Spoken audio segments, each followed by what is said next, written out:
I had the good fortune to captain my first full series for Australia against Ray Illingworth of England.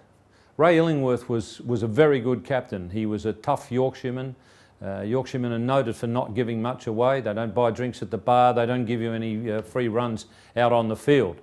And Illy was a very good captain. The first thing you noticed when you played against Ray Illingworth was he was interested in having a real game of cricket.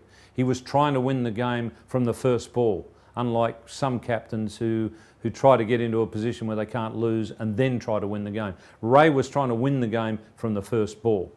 The most important lesson that I learnt from Ray Illingworth was how to captain the side in what I think is the most difficult circumstances.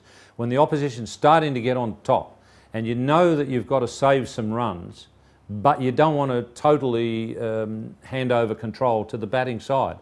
And Ray Illingworth was very good when, at that point where he knew he had to pull back, he would pull back a little bit, but he would always let you know as a batsman that he was still trying to get you out. And that was a really important lesson that I learnt from Ray Illingworth.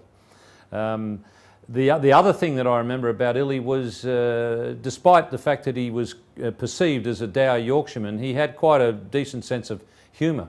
I didn't actually appreciate it at the time, but the first ball that I faced in the 1972 series, we'd just lost a wicket after England had dropped 3 pretty easy catches just before I went in. I went in, played the best hook shot I've ever played in my life off Tony Greig, first ball, and got brilliantly caught at fine leg by Mike Smith. Standing with his heels on the rope and reaching up, he caught it at full stretch. We're playing at Old Trafford, so I had to walk off sort of past cover point area. Having run to the other end, I had to walk right past the cover fieldsman, who happened to be Ray Illingworth. And as I walked past Ray, he just looked at me and said, "Oh, bloody good shot for naught, son," which, as I say, at the time wasn't all that comforting, but it's nice to know you're playing in a series against a guy who's got a good sense of humour and who also was a very good captain.